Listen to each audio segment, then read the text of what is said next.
The halving is less than 2 weeks away, and everyone is wondering, is BTC going to pump? Or is the halving already priced in? After hitting all-time highs above 73,000 on March 14th, BTC has been flat. In today's roll-up, we'll tell you what we expect with the halving and more news on the BTC price. GM, welcome to Milk Road Radio, the easiest path to get smarter about crypto. I'm Jay Hamilton, along with my co-host Kyle Reedhead, and we believe that on-chain is the next online. This is the opportunity, and we're here to guide you to capitalize. Friends, welcome to another episode of Milk Road Radio. We're going to cover not just Bitcoin pricing, but inflation and macro, some of the boring stuff, but what's actually really important for the price of your bags. And then we'll dive into everything happening in the crypto world, including EigenLayer's Mainnet launch, which is huge. Base is absolutely just melting faces. This thing is going nuts. Athena as well. If you guys have heard of that, we've talked a little bit about it on the podcast. Uniswap, not so great things here, although it did reach 2 trillion in, transactions or in volume, whatever it was. It received a Wells notice from the SEC yesterday. And so the battle of Uniswap and decentralized finance versus the SEC continues. And there's so much more to discuss. It's going to be a great episode, Jay. Lots happening. There's also lots happening over at Milk Road right now, and we are hiring because we are hitting the growth button and going into growth mode, and there's big opportunities to join our team. So if you're a crypto native, if you love the milkman, and if you drink milk, I'm kidding, you don't have to drink milk to be on our team, we'd love to have you join us. We're hiring 2 writer roles right now, one that's more on the financial analyst side and one that is more on the daily newsletter side. We're also looking for a couple other roles, so check out the show notes. We'd love to have you, our listeners, join our team. And we have some exciting news after this last week. First, we just want to welcome all the new listeners. There's been so many of you that are coming from the Milk Road newsletter, from some of the guests that we've had on. We're super stoked to have you here. We hope to be your guides throughout this cycle and help all of us capitalize. But we just want to say some shout outs. We got a message from Spotify yesterday, and it turns out that all of a sudden we are now the top 14th ranked technology podcast in Australia. We're number 21 for technology podcasts in the UK and number 34 in the US. So that is super cool. We're really pumped. Thank you all so much for joining in. But that happens because of you guys. Because of you guys sharing the podcast and jumping in, that's what pumps us up on the charts. If you could do one more thing to help us pump up on these charts, it would be to give us a review. If you're listening on Spotify, Apple Podcasts, whatever it is, you can go and leave a 5-star. You don't have to leave 5-star. Leave whatever star you want. But we hope it's a 5. And if we're not that good, then you can leave some feedback and let us know. If you're watching on YouTube, you can't do that, but you can comment, you can like. Those things help us grow. So please, everyone listening right now, it takes 2 seconds to do this. If you're new, just go and give us a star or a rating. That would be super cool. And also, speaking of the hiring, we are hiring a podcast manager, someone to help us with research, to get us the biggest guests on the space. It's going to be a really cool position. And so if you're super pumped about content and podcasts and crypto, check out that job description as well. All right. Let's jump into each week in the roll-up. We start with the market watch because we know that one of the top questions on everybody's mind is what is going on with prices? What's the price action? What is moving the prices in the market? And what are we paying attention to? So let's start, as we always do, with Bitcoin. Kai, what's the Bitcoin price been doing this week? Yeah, it's currently sitting at $69,944 US dollars, so close to 70,000. Maybe it'll get there as I'm talking, but it's up 5.85% on the week. But as you said, it's been kind of flat, just been ranging for the last month or so, and not much really happening in the Bitcoin world at the moment. One thing that it's coming in the Bitcoin world, as I teased in the intro, is the halving projected. Just hit 70,000. It just hit 70,000. Just hit 70,000. Whoa, hey, okay. Crypto's fast today. I love it. Moves so fast. The halving is less than 2 weeks away, Kai. And we've had a lot of people asking in our Discord and in our pro community. And I know that I'm sure lots of our listeners are wondering the same thing. Is the halving priced in? What can we expect to happen before, leading up to the halving, and afterwards? Look, I actually don't think much will happen as a result of the halving itself in the short term. If you look at price action previously, it tends to be movements way before or after where things really start to take off. And I think these are actually external factors unrelated to the halving. The halving definitely has effect on the Bitcoin price over time, but maybe medium to long term, not in the immediate short term. So I think the price action of Bitcoin more relies on like what's happening in macro? Is someone going to, what are the flows with the ETFs? Is someone big going to, buy up a bunch of Bitcoin? Like, I think it's more of those things. And the reason I say that is like structurally what happens here with the happening, of course, the miners, so the inflation gets cut in half, right? So miners are getting less Bitcoin, of course. So there's less new Bitcoin going on supply. But the thing to understand about miners is they currently hold tens of thousands of Bitcoin, right? It's not like they have no Bitcoin and they're just like, they're mining it and they sell it right away. They have a whole bunch and they sell it at the most opportune time so that they can make the most profit in their business. So the halving that occurs in 2 weeks, just because they're going to basically going to mine less Bitcoin doesn't mean that they just like all of a sudden have less to sell. Over time that happens, but it's not an immediate supply shock or issue for Bitcoin miners. And I think a lot of people miss that point. So I really don't think that the halving is going to have a massive effect. I think it's just going to be more on other structural things that might impact the price, but we'll see what happens. Obviously, narrative drives price as well. Harder to do in an asset that's over $1 trillion. But I just think ETF flows are much bigger. And then like macro stuff are just a bigger deal right now than the halving. Great point. Short term. Yeah, definitely. Okay, let's go to ETH. Kai, what's going on with the ETH price in the past week? Yeah, currently sitting at $3,500 and it's up 5.9% on the week. Again, just kind of ranging the same as Bitcoin has. Not much been going on here. So good for it to be up, but not much else. So with ETH, the big topic right now that keeps on getting brought up, I mean, the big topic, there's so many topics on ETH, but one of the narratives is the ETH ETF. People wondering if it doesn't get approved in May. Current projections are, I think, even below 25%. Last week it was at 25%. I haven't actually looked this week. I think it got down to like 21% in terms of its likelihood of getting approved on May 23rd. What happens if it doesn't get approved? Does that mean it's never going to happen? I mean, look, this is for one of the ETF applications that is on the 23rd. There's a bunch of others that are later on. Now, maybe if they don't approve it, they'll probably not approve all of them, but then you can just reapply and go through it again. I mean, Bitcoin went through this process a bunch of times where it didn't get approved, and then they actually took them to court and forced it to get approved. And so the same sort of situation will happen. Likely it will go to court, or they'll just file again and they'll get it later. Even if they don't approve this one, there's, I think, September, October is the next dates for some of the others, like BlackRock and stuff. So look, at this point, most people in the space are like, it's probably not happening in May, but it's not an if, like it's definitely happening. So it's a when at this point. And so to me, I think a lot of people are sort of mid-curving this one of like, oh, it's not going to get approved in May, so super bearish on Ethereum. It's like, look, this thing's coming. It's for sure going to be the second crypto asset to get an ETF. Whether that's in May or it's in September or it's in December of 2024, kind of irrelevant to me, to be honest. We know it's coming. And so like, how can you not want to hold that asset and front run those inflows? It's coming at some point or another, so don't mid-curve it. If it gets pushed back to September, one of my predictions for 2024 might end up coming true, which was I predicted that a Sol ETF application would be applied for before the ETH ETF was approved.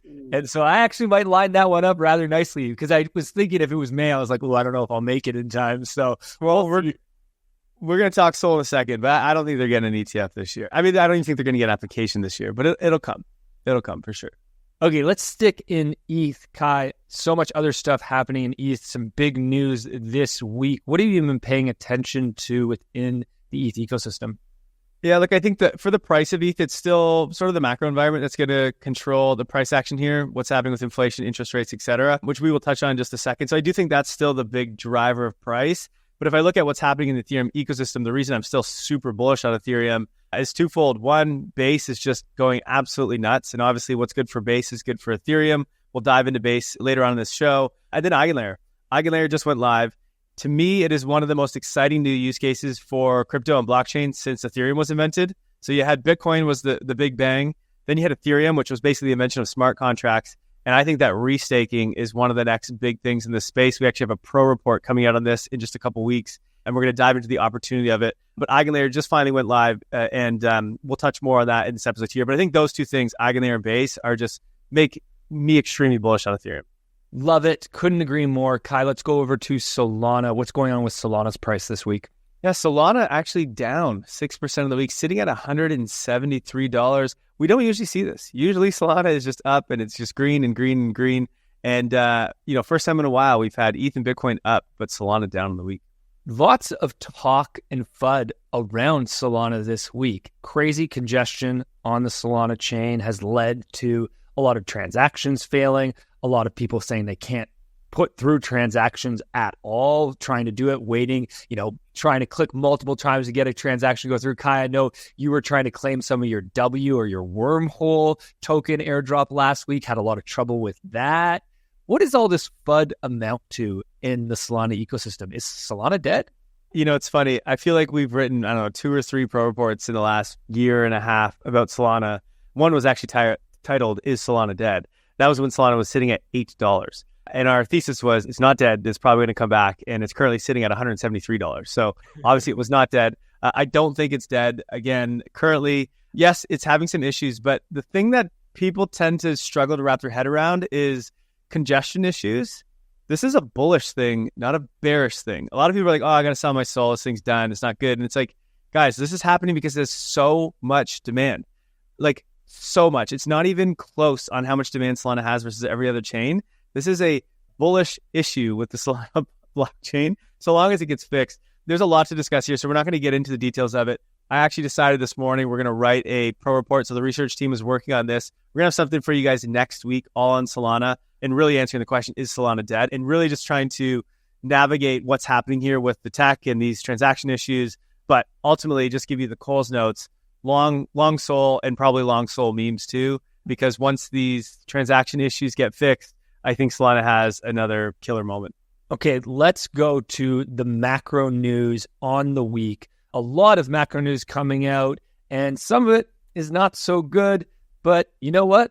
The economy is still doing well, or at least that's what Conk said.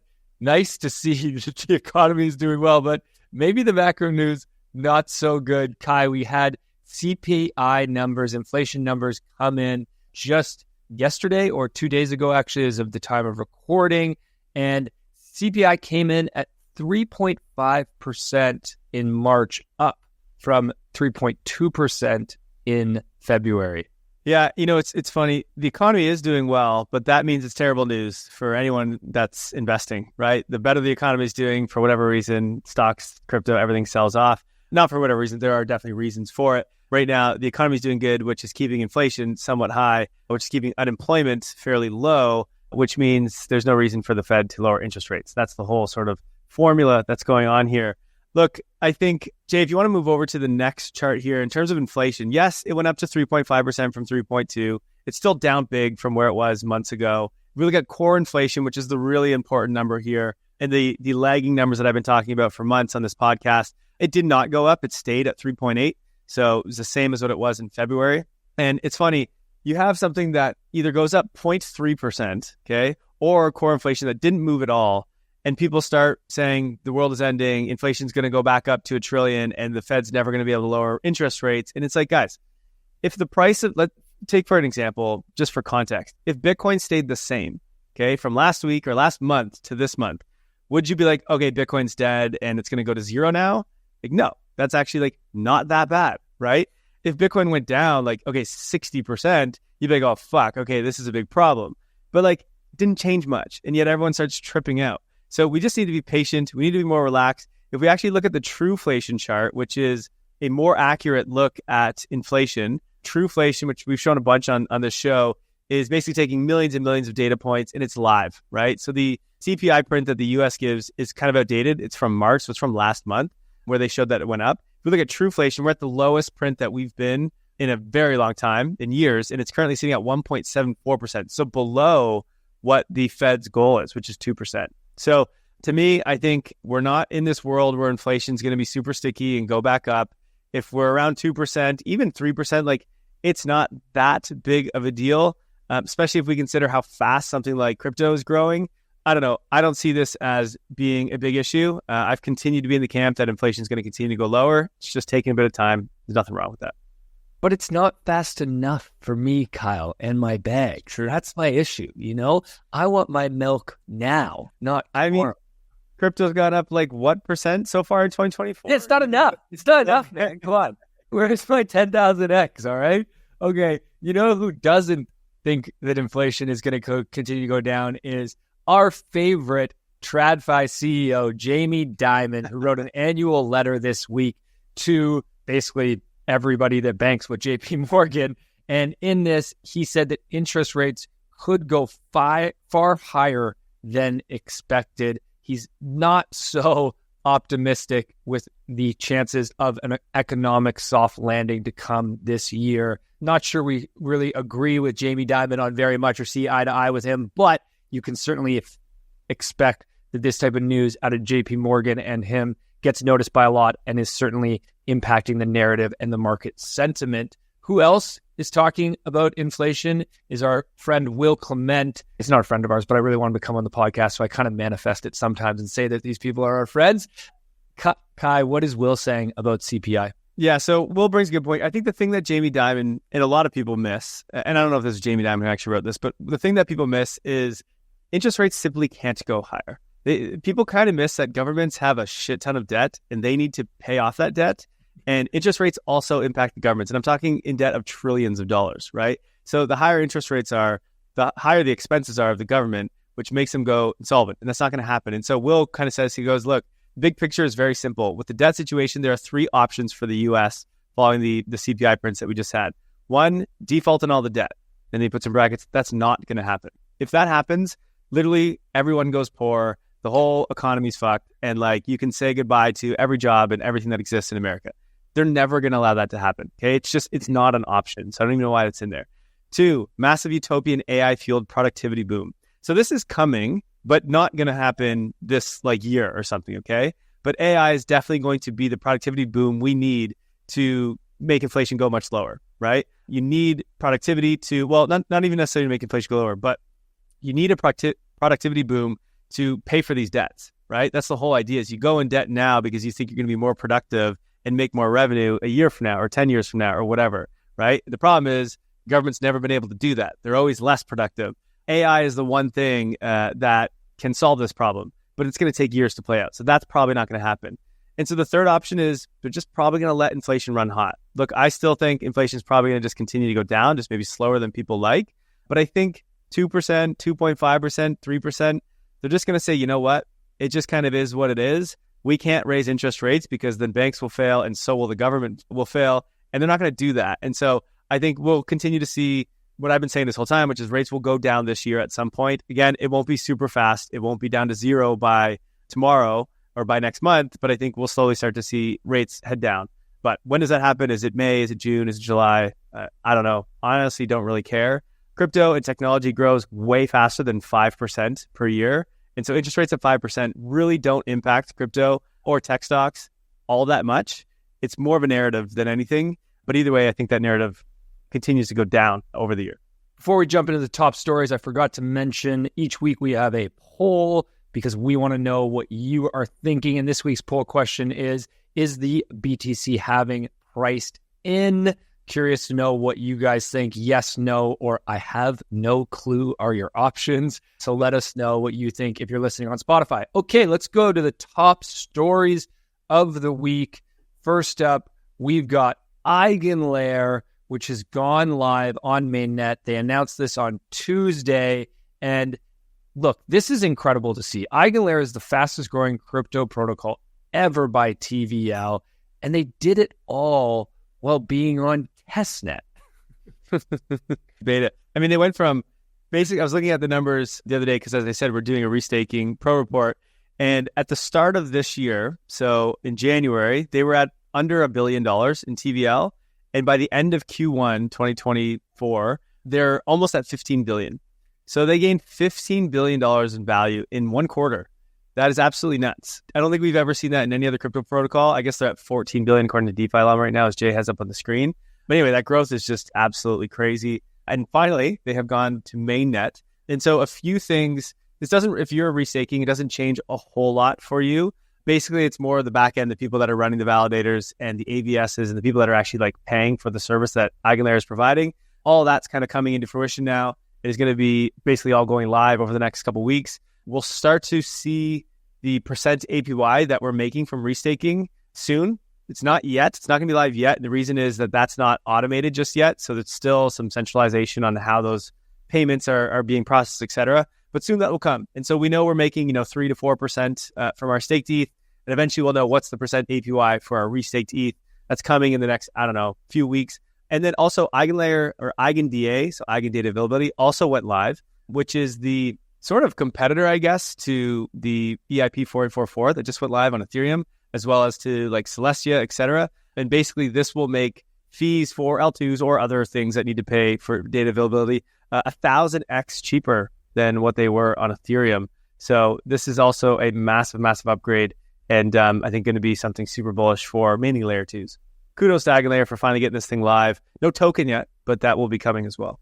All right, sticking with the restaking narrative, the next story, we're going to switch over to Swell, a new ETH L2, which announced their pre-launch this Wednesday. Kai, what's going on here?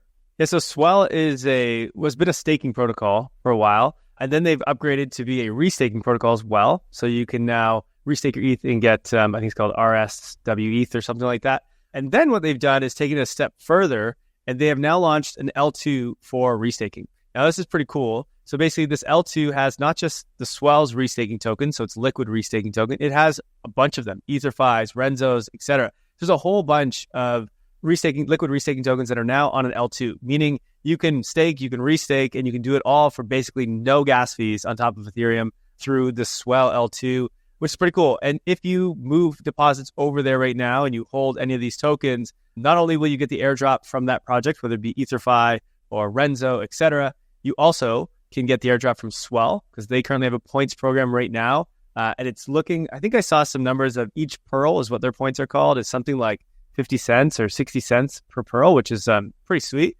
And then you also can get EigenLayer points. As I mentioned just in the last story, EigenLayer has gone live and they will have a token coming in, months to a year, at some point this year, I assume. And so you can also get points for that. So this L2 is going to be a place to just farm a shit ton of airdrops and make a bunch of yield. It's going to be pretty cool. Jay, I think you said from the chart here that they already have $130 million or so worth of deposits, and it's been, I think, less than 24 hours. 135 million now it's at. So maybe this is going to be one of the next big L2s. Let's see. That's gone up at a rapid rate. When I opened this about 30 minutes ago, it was 2 million lower. So it's going real fast. Lots of people depositing in Swell. Exciting to see an L2 focused on restaking. Okay, talking about L2s, let's go to the one that is taking all the TVL right now and getting all the attention, and that is Base. Kai, you're writing a pro report on Base right now that's coming out this Saturday. Can you give us a little bit of the alpha?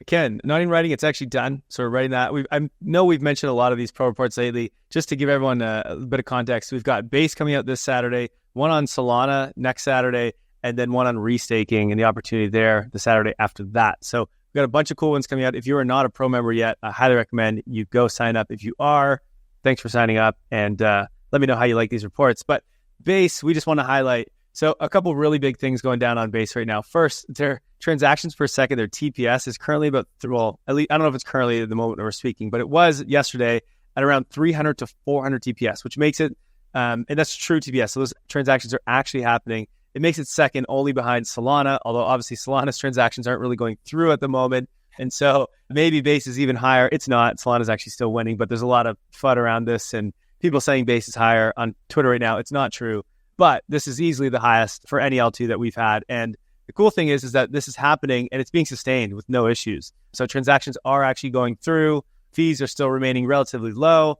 So that's been pretty cool to see. The other thing that's going just absolutely parabolic right now is Base's TVL. So the one thing Base has been, if you look for the last few weeks, and this is one of the things we explain in the pro report, is transactions, users, etc. Base is it's number one. And it just all jumped into number one the last few weeks. The one thing that sort of trailed is on TVL, total value locked. And that's because Arbitrum and Optimism have been, which are 1 and 2, they've been around for like 2 years. So they have like a 2-year head start. Well, they've been around for more than that, but they have a 2-year head start on Base, right? And so Arbitrum sits at about 19 billion. Optimism sits at about 7.5 billion. Base, which like last week when I started writing this pro report was around 3 billion. It's currently sitting at 5.5. It has literally gone up like $1.5 billion in the last like 2 days. So things are just going absolutely off on Base right now. And there's plenty of opportunity there, which we will be explaining in the pro report on Saturday. We'll actually be explaining what tokens you can invest in to capitalize on the opportunity because, of course, Base doesn't have its own token. One of the only ones that doesn't have that. But if you look at active addresses, Base is also number one here in the L2 world, sitting at close to 360,000 daily active wallets. It's not users, but it is wallets. And of course, there's a difference there. But that's number one.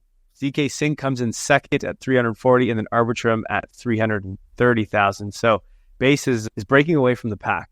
Incredible to see. I just love using Base. It's been amazing the more I use it, I'm using Ethereum less and less, and I feel like I'm just moving everything over to Base, which is super exciting. The only thing I did on Ethereum in the last little while was restaking, and now all of that's moved to an L2 as well. So really, if you're not like a whale that wants to keep it on the most decentralized blockchain, then like you can move everything to L2 and you never need to touch the L1 again, which means you never need to pay fees higher than a couple pennies, which is pretty damn cool. For those that are new here, that was not a thing just a year ago, basically. If you were around last cycle, it was not great to do anything on chain, to be completely honest. All right, let's go over to stablecoins for a second, because USDe, Athena's new stablecoin, is the fastest growing US denominated asset in the history of crypto. So they reached over $2 billion in supply within just over 100 days, which is pretty incredible. So now those who don't know Athena or know USDe, this is a synthetic dollar with native yield. It has over 130,000 users and an APY ranging from 17%. If you look at it today as we're recording, yesterday it was 37% when we were looking at it. So an APY that is jumping around a lot. Kai, why did Athena grow so fast? And is there some scary Terra Luna vibes with another synthetic dollar here? So let's answer why it grows so fast first. First, I would say stablecoins are just much bigger and much more well-known. So you can launch a stablecoin now and they're going to grow at much faster than, let's say, Tether did, 6 years ago when it first launched. And so, crypto in general is just bigger. There's more capital that can easily move and swap over to a stablecoin. So I would say any stablecoin that launches now is probably going to grow faster than something like USDT did. The second thing I would say is just like anything that's growing really fast, except for Base actually, is airdrop farming. Athena just launched their token, I think it was last week, and it's over like a $2 billion valuation or something like that. In terms of market cap, I think it was like 12 billion or something in FTV. But anyway, so a lot of money was tossed out to users, and I think people knew that was going to happen. So obviously, the more money you put into the stablecoin, the more you could farm for that airdrop. And I think the airdrop continues. So definitely a reason why a lot of capital is going that way. Then the other reason, as you already said, a yield of 37%. Who doesn't want that, right? It is a ridiculous yield. It ranges. It's not always 37. It's sometimes higher, sometimes much, much, much lower. But it is one of the best deals you can get right now on stablecoins outside of sort of MakerDAO and so in using DAI. So there's definitely some incentives to be holding on to the stablecoin currently. Can we talk a little bit about this yield? Like, how is it possible that a stablecoin can give a 17% yield as of today, a 37% yield, depending on which day you're looking at? How is that possible? Yeah, so there is a big difference, by the way, of Athena and Terra Luna. Terra Luna had some really high yield as well. And obviously that came crashing and burning down and went literally to zero. But that was because there was the only thing backing the stablecoin of Terra Luna was the equity of Terra Luna, right? The token of Terra Luna, which was not a wise decision, right? Like the moment the demand stops for Terra Luna and people start leaving that stablecoin, well, obviously the equity of that is going to go down, and that creates just a negative spiral, right? Anyone who understood finance at that point knew that was going to happen whenever the bull market was over.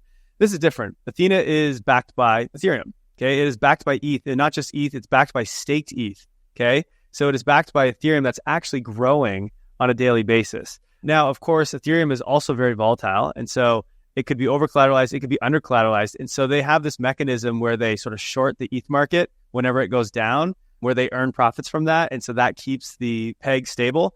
There are some risks there. So again, I don't hold any of this, but it's very different than something than Terra. There is actually, native assets like native ETH that does secure and back this stablecoin. Now, the reason that the APY is because the APY can get this high is for two reasons. One, you can get some APY from staking, right? They share that staking yield from ETH to the stablecoin holders, right? And so obviously, let's say I put 1 ETH into it right now and ETH goes up and doubles over the next 3 months. Well, Athena has double the amount of ETH versus how much you have in your stablecoin. plus it's making yield on that. So it's got a bunch of extra that it can give out in yield. Okay, so that's one way. The second way is through derivatives. So short, I mentioned that it shorts the market. It also does other trades around this to basically generate more yield. But it does it in a way where it's very low risk way, I would say. It's not no risk. So make sure that I didn't say no risk. I said low risk, okay? So it's basically they have a bunch of mechanisms in place that help it to remain that it has its peg to the US dollar and also that it can grow its yield. So that's why it fluctuates on a daily basis because it depends on how volatile the markets are, et cetera. So anyway, it's a very complicated subject and we're not going to go too much detail into the technicalities of it, but just know it's a good opportunity. It's obviously got a massive valuation. It's backed by really, really big names, but it is a very complicated protocol, I would say, and there obviously is some risk to it. It's just not the same as Terra Luna. Let's say that.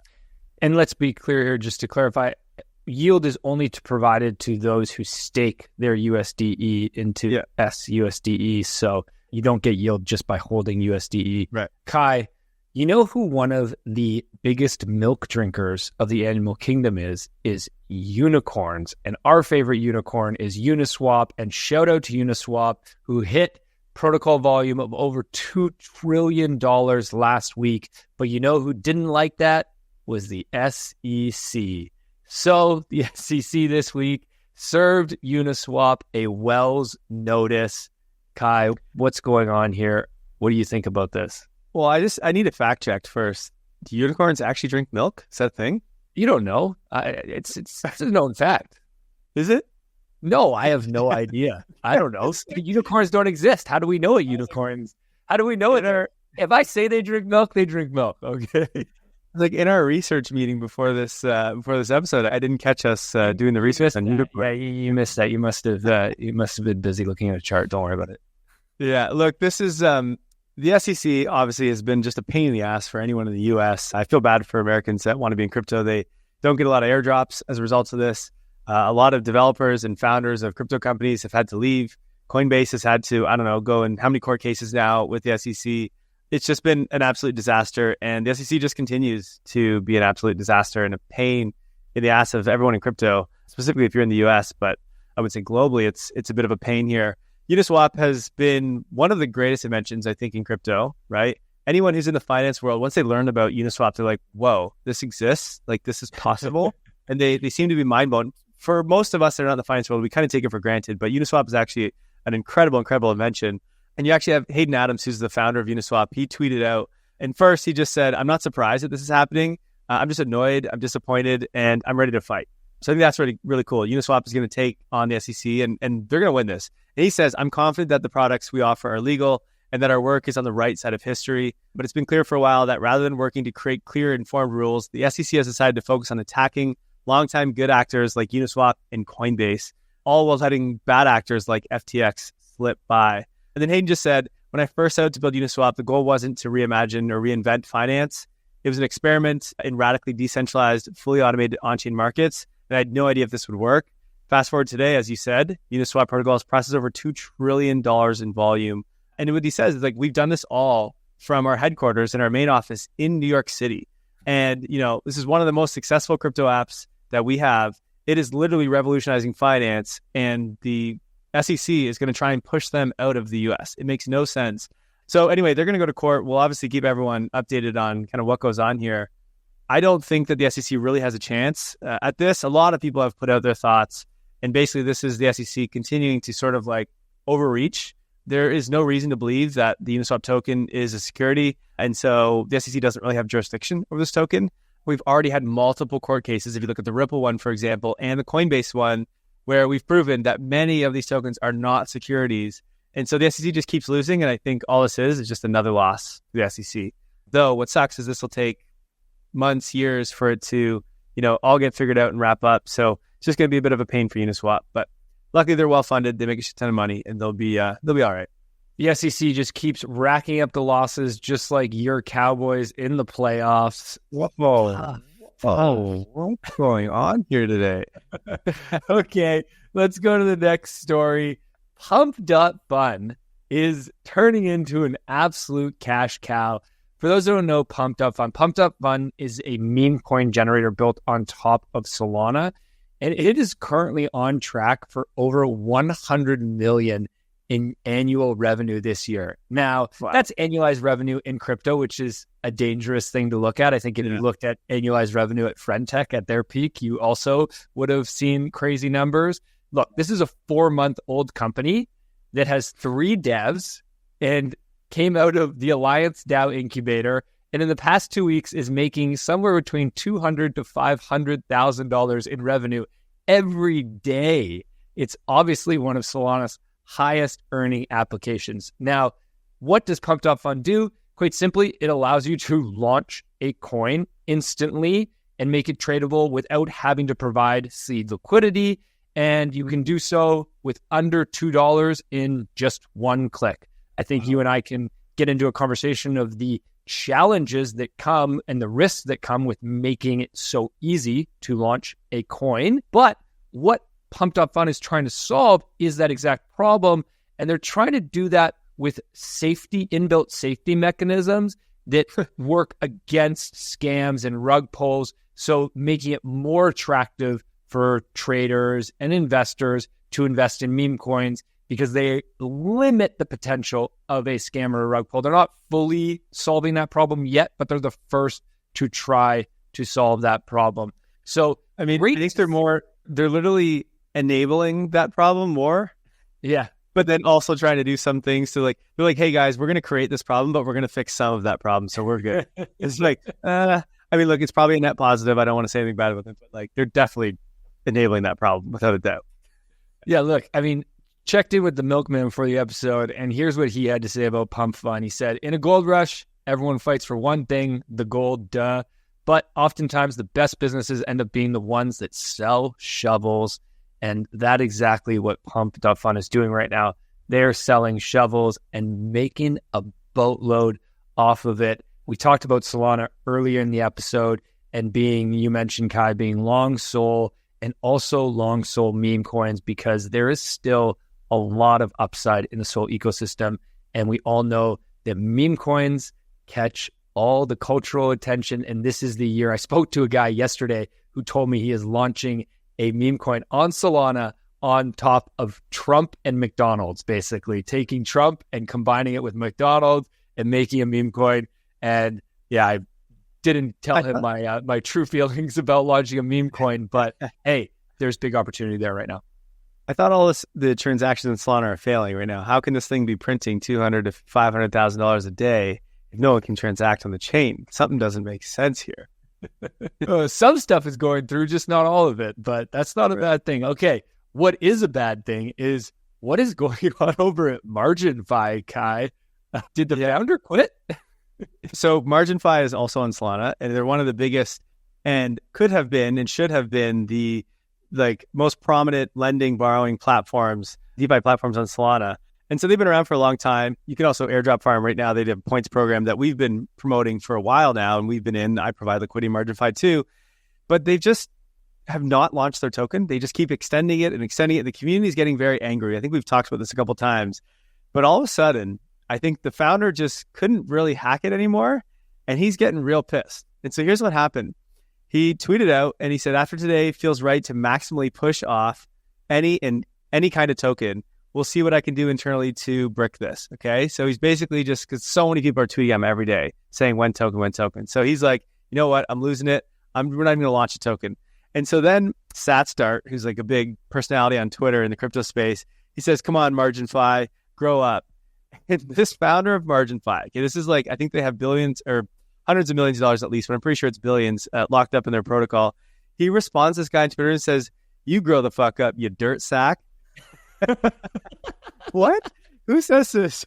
The guy is a prominent person in this crypto space and runs a massive company with hundreds of employees. And this is what he says. And so he just basically goes off on Twitter. And then the next day he tweets out and he announces, I've resigned from MarginFi today, from working on MarginFi, from the research arm, from it all. It's a world-class team. It really is. But I don't agree with the way things have been done internally or externally. I've said it many times, I'll say it again, but those of us who are privileged enough to get to choose what we work on every single day My North Star has always been putting forth all of my energy into work that I think will matter to society. More than anything else, it's what drives me deep inside. It basically says the lawyers are still working out things, but he does not agree with what's going on anymore. He really doesn't want to launch this token for whatever reason. I don't know. And he's stepping down, which is crazy because he's going to lose all of his shares. He's like, basically, I'm going to zero on this. I had nothing saved away from this. He doesn't get any more of his equity. If they launch token, he gets none of that, supposedly. I'm sure he'll actually get something, but this is what he's saying anyway. And he's like, I'm basically just starting over. So this guy's having like a midlife crisis in the middle of like probably the best his company's ever done in his life. Once in a lifetime opportunity for this guy, and he's just lost it. And that's it. He's gone. So the lesson here is like, I don't know, probably don't think around on Twitter and start yelling at people, especially if you are like the founder of a, multi-million, billion-dollar protocol. Pretty wild. The crazy thing about this is it reminds me of Doodles, and when Doodles founder told somebody to floor it and get the fuck out, told one of their holders, and everybody went crazy, and then floor it and get the fuck out ended up becoming a massive meme. And so what's going to happen on this? Somebody's going to go to Pump.Fun token, and they're going to launch a meme coin off of Margin Buy's founder going crazy on Twitter, and there's going to be a lot of money made there. You said that Pump.Fun makes the UX really easy and cheap. Maybe we can just do it right now live. If you want to launch Edgar token right now? Let's do it now. Apparently only takes a few clicks and $2. We don't need it. You're going to end up clicking on the wrong link and getting rugged, so just don't do it.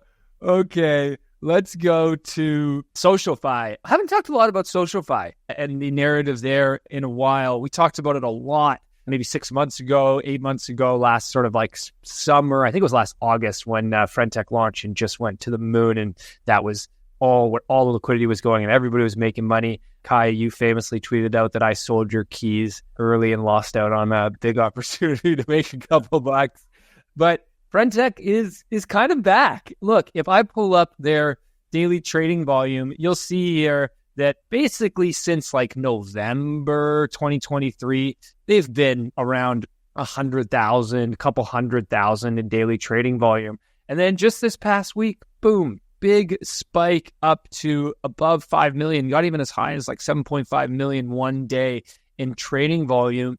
And what is causing this? Well, you guessed it, their upcoming token launch. They still haven't launched their token. They've been teasing it for a while, and now they're starting to pump out more marketing around their token, and people are coming back to speculate and get access, to farm and get access to that token. But it's not the only SocialFi. Go ahead, Kat. I heard Vitalik recently created an account on Friend.Tech just the other day. It might have been fake news. I don't know, but I saw it on Twitter.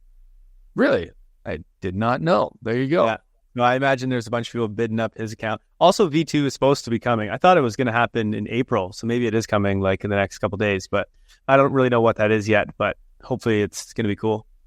Yeah, I think that, look, there is a lot of energy for decentralized and on-chain social apps, right? We just don't yet know which ones are going to make it. And also, let's be honest, the UX of a lot of these is very difficult to use, and not many of us are using them yet. I mean, Farcaster is also doing great. Let me pull up a chart of Farcaster. Look at Farcaster daily active users over since all time, basically. Started in 2022 was basically no one, and they've just continued to rocket up over almost 80,000 daily active users is where they're sitting at now, which is awesome when you go from zero, but then also only 80,000 daily active users when you think about the large Web2 social apps. Not a lot still.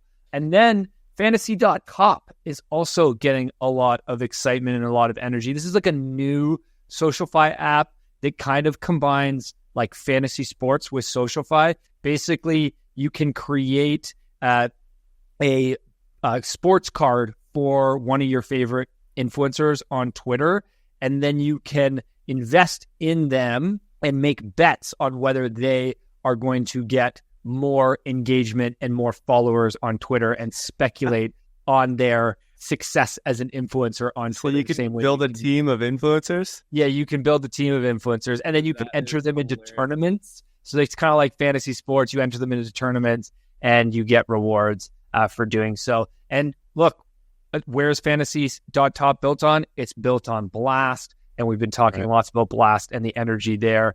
So we'll see more and more apps getting a lot of attention out of the Blast ecosystem.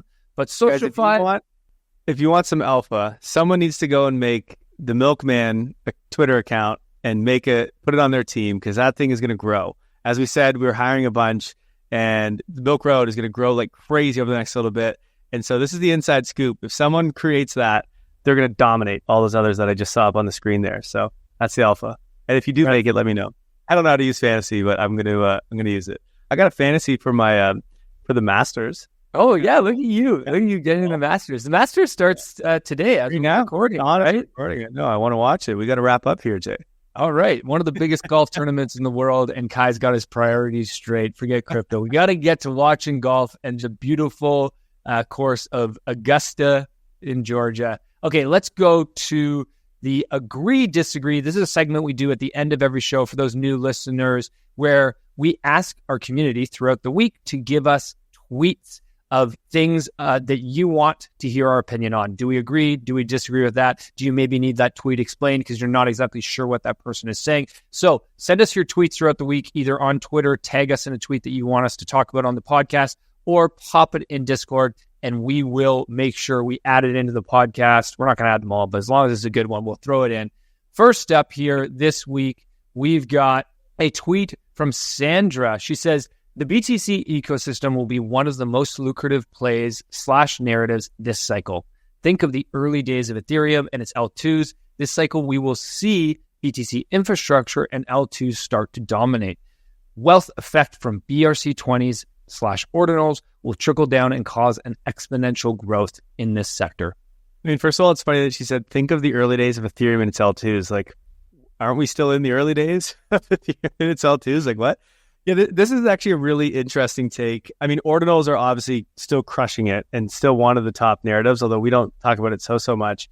Bitcoin is one of those things where I think a lot of people are sleeping on its L2 ecosystem, because like they've been saying they're going to have these like scalable layers on top of Bitcoin for years and years and years. They've had the Lightning Network, which has just continued to be a failure for like, I don't know, 7-8 years, whatever it's been. There is some hope for the L2 ecosystem. Stacks is one of them. And honestly, I don't know if this is going to be the next big narrative. I have a feeling it might be. I don't do enough research on the Bitcoin L2 space. I think we're going to try and get Stacks on the podcast so that we can maybe answer this question for people more clearly. But I have heard from many smart people that there is a lot of stuff going on in the Bitcoin world in terms of its layer 2 infrastructure. So I don't know. I don't think it will ever work as well as something like Ethereum and Solana does in terms of how their smart contracts and things work. So I'm just a little bit skeptical. But it is definitely a narrative that people are sleeping on. And so those tend to breed good opportunities.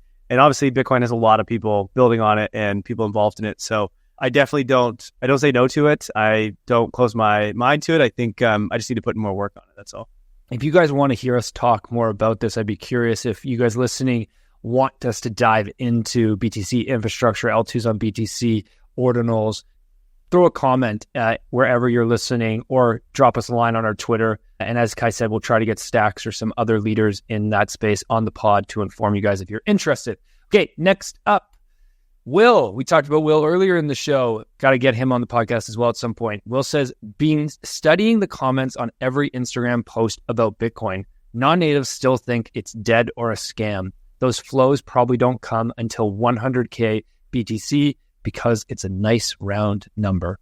Yeah, I agree. If we think of last cycle too, when we hit, so 20K was the previous cycle top from 2017. So when we hit 20K and beyond, which is like December 2020, there still wasn't a ton of kind of retail or new people coming in at that time. Everyone in the crypto space was celebrating, was super pumped, but it still wasn't that mainstream yet. Now, Bitcoin went on an absolute rip and like immediately went to like 40K within a couple of weeks. So like all of a sudden that's when Tesla bought, and then everyone had heard about it and things went crazy. It's a little bit different this cycle. You know, we've hit all-time highs, but it's still quiet. No one's really talking about it. I haven't got any texts about it. And so like it's still not really in the mainstream. I do agree. It took to 40K last cycle for people to really start to get involved. And so that was double from previous all-time highs. So double this time is, you know, somewhere around 100K. Plus 100K is that sort of meme that everyone's been talking about for years and years. So I could see us somewhere around 100K or getting close to it where people start to tune in again. And so it's a good thing that they're not here yet, because that means our exit liquidity has not arrived, and we'll get that later on at a much higher price. Poor retail. I'm so glad I'm not in that position like I was in previous cycles. I've been exit liquidity before, that's for sure. I've made that mistake. Okay, let's go to a tweet by yourself, Kai. I'll read this out. This is less of an agree, disagree, more of an explain, and we'll talk about this. You said people typically respond to all world-changing technologies in the same way, whether it be the phone, TV, the internet, and there's a set of stages in how people respond. And so here's the question. Which stage are we at for crypto? Let me read. There's 9 stages. Stage 1, I've never heard of it. Stage 2, I've heard of it, but don't understand it. Stage 3, I understand it, but I don't see how it's useful. 4, I see how it could be fun for rich people, but not me. 5, I use it, but it's just a toy. 6, it's becoming more useful for me. 7, I use it all the time. 8, I could not imagine life without it. 9, seriously, people live without it? Yeah, I'm reading a book right now it's called Things That Never Change. That's where this came from. And I found this super interesting because I know so many people that are in different stages. And if you look at the comments too, there's people that said different stages for themselves, different stages for different people. But the normies, I mean, most people, those ones that we said are coming at 100K, they're on stage 2, right? Jay, you want to go back up to that? Yeah. So stage 2, which is, most people have heard of it at this point, but they just don't understand it. They've never put the time and effort into it. But then depending on where you are in the world, I mean, if you're in the Western world, in the developed world, you're probably more around the 5 or 6, which is I use it, but it's just a toy, especially those in Solana with meme coins right now. Or 6, it's becoming more useful for me. If you're in the developing world and your currency of your country has been inflating like crazy, whether that's Argentina or Venezuela or, Turkey or Lebanon, or you've had the issues with Russia and Ukraine in terms of sanctions, then you're probably more in 7 or 8, which is I use it all the time, or I could not imagine life without it. We have people that work for us in our companies that we can't even pay. We wouldn't be able to pay them if it wasn't for crypto. And so for those people, they're for sure at number 8. I could not imagine life without it. What would they do, right? They would have to work for a company in their country, which means that their pay is very, very limited. But they can work for a Canadian or American company and actually get paid. And so it depends on where you are in the world, which is something always to remember in this space is a lot of people use this tech very, very differently. And so it's just something to keep in mind. But I thought it was quite interesting. Yeah, I think the crazy thing that just stood out to me about this is you can think about all major world-changing tech now and say, seriously, people lived without it, whether it be your mobile phone, whether it be TV, the internet, whatever it might be. And you can bet, you can guarantee that the exact same thing is going to happen with crypto and with blockchain. So we will be there someday, and we're still so early, as is proven by the fact that a bunch of people responded to this and said they're at 2 or at 3. We're still so early. It's so exciting. Man, the opportunity is massive.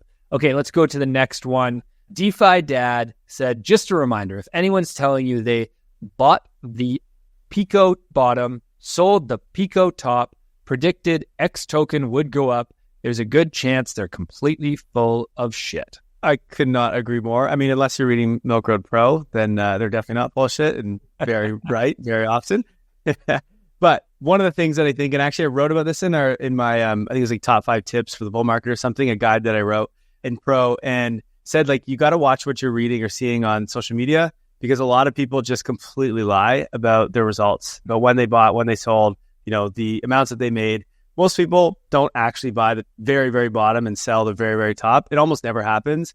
Yet the amount of people on social media that say that they did just makes no sense. And so you just got to be very careful. Don't believe everything you hear on social media. That's for sure. Wise words, my man. Okay, next up, let's go to Tang Yan. He says, people directly comparing Athena with Luna, suffering from major PTSD. Yield always comes from number 1, risk, and number 2, growth. Form your own views on these variables. Yeah, I mean, this always happens in markets, right? If you've been through something tragic before, you often think that that's going to happen again.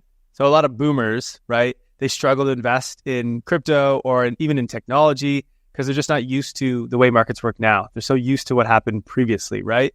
And so this PTSD actually happens in markets. And so those who were around in 2022 that had their Luna bags go literally from, tens of thousands of dollars or how much you had to zero, I think they continue to have that. That's why so many people are comparing to Athena to Terra Luna, though, as we discussed earlier in the episode, they are very, very different. Again, not to say there's no risk on Athena, but the risk is much less. It's not a thing that goes to zero. It's a thing that, yeah, maybe it depegs, but at least it's something backing it. And so Luna didn't have that. So very, very different. All right, next up, Duo9 says, you really don't want to keep money on Solana chain. ETH may be expensive, but that price is worth every penny. Only keep size on native ETH and BTC. Anywhere else, and you will likely suffer later. There's no free lunch. Yeah, this guy, I think we've had this guy and the agree to disagrees before, and I always disagree with him. So I don't know why we keep bringing him on. I guess we need some disagrees, but I obviously completely disagree. This is one of those Bitcoin maxis, although I guess he seems to be okay with ETH in this point, but like, he's obviously one of those ones that just didn't continue to go down the rabbit hole and learn the next technology. Oftentimes people get stuck at the first one they come in, or maybe the second one.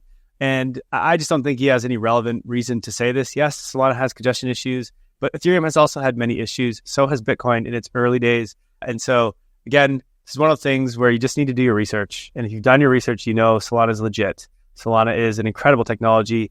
It's just processing billions of transactions a month. And there's no other chain even remotely close to that. So yes, it's having some issues. Ethereum has also had many big issues too when it has congestion. So this is normal of all new technology. Facebook, Google, all of them, when they first had their initial surge of congestion in users, then they had issues. Things went down. Things didn't work. They had to fix problems. This just happens with all tech in its early days. If it has a lot of demand, if it's really good tech, it gets a shit ton of demand early on before its UX is perfect. And that's your telltale sign, like, oh, this technology actually has something here, right? And that's what people, I think, are missing here on Solana. But anyway, I don't think this guy knows what he's talking about. I hope that this is the last time we put him in the agree disagree, Jay. Oh, no, I'm putting him in more now that you say that. Okay. I might get him on the show. Get fireworks going between you and Duo9. Duo9, if you're listening, reach out to the milkman. We want to talk. Okay, last up, just because you disagree with Duo9, I had to bring up a tweet of yours from this past week where you basically talked about how we need more truth maximalism in the space and less butting on each other. Here's what you said, Kai. You said anyone celebrating the struggles of other technologies needs to grow up. ETH maxis stop funding Solana. Sol maxis stop funding Ethereum and L2s. Didn't any of you learn from the BTC maxis who looked like idiots after funding the entire crypto space? Bunch of keyboard warriors. Keyboard. I don't know if you said keyboard warriors. Hey, man, but come on. It's all right. Yeah, I mean, like, look, this is just, there's so much tribalism in this space, and it somehow just continues and continues. And it all started with Bitcoin, you know, and the reason it happened is a bunch of Bitcoiners went into ETH. They went into the ETH ICOs and they got rugged, right? And they lost a bunch of money, these ETH ICOs, and they complained. And they got that PTSD we just talked about. And so what do? The next time other things come out, they just FUD it. They say, no, this is useless. I lost money once, and so you're going to lose money this time, which obviously is just not true. But that's what they do. And they've just like stuck with that and ingrained that mindset. And then what's crazy is ETH people started to do the same, right? ETH people always got shit on for years until ETH finally made it. And now they're starting to do the same for other chains. And it's like, guys, what are you doing? You just went through all this with Bitcoin people. Why would you go and do this with others? Like, just, it's all good. These are just technologies. Why does everyone care and get so angry? It's just, it's a bit weird, to be honest. It's just technology. And people are like, lose their minds. And like, I think people just on Twitter, they just don't really realize what's going on, and just like they kind of get lost in reality and they just start losing their minds. And it's just, it's very odd part of this space. I mean, or they do realize exactly what they're doing, and maybe they're following the Donald Trump playbook, where it's just pick a few narratives that you know that your community loves and yell about them louder than anybody else. And look, it works. Engagement farming. It's engagement farming, exactly. All right, that's a wrap on this week's roll-up. Thank you, everybody from around the world, from Australia to India to Romania to the UK to America to down in South America. All of y'all that are listening in to us, we appreciate you so much. It's because of you that the Milkman and Milk Road is climbing the charts right now. If you want to help us out, give us a review on whatever platform you're listening to. It's just going to get us in front of more people, which is going to help us onboard more people to crypto in a safe way, in a fundamentally sound way. And if you want to take your investments to the next level and make sure that your bags are set up to capitalize on this bull cycle, which is nowhere close to over. The opportunities are still going to come for many months. You need to go pro right now. As Kyle said, we've got a report coming out this Saturday on Base and how you can capitalize. There's no token for Base, so where are the tokens? Where are the opportunities to capitalize? Well, we're going to tell you in this Saturday's pro report. So make sure you go pro if you haven't already. If you're already pro, watch out for that report hitting your inbox this Saturday. That's a wrap. Thanks so much for joining in, everybody. Kai, I hope you have a great weekend surfing down in Brazil. I'm sure you're going to hit some surf. Are you? Well, it's looking a bit messy and it's going to rain all weekend, so I'm not sure, but we're going to find a way to make it happen. We got to get Kyle surfing because it's the only time that he doesn't check prices on his phone obsessively. So he needs to get out of the water to take a deep breath. Whatever you need to do to take a deep breath, to touch some grass, to get away from your phone, to get away from all the prices, you need to do that yourself because the milkman always says, take a deep breath and step away because otherwise you're going to make your milk sour by obsessing over it too much. Thanks for listening, everybody. Have a great weekend.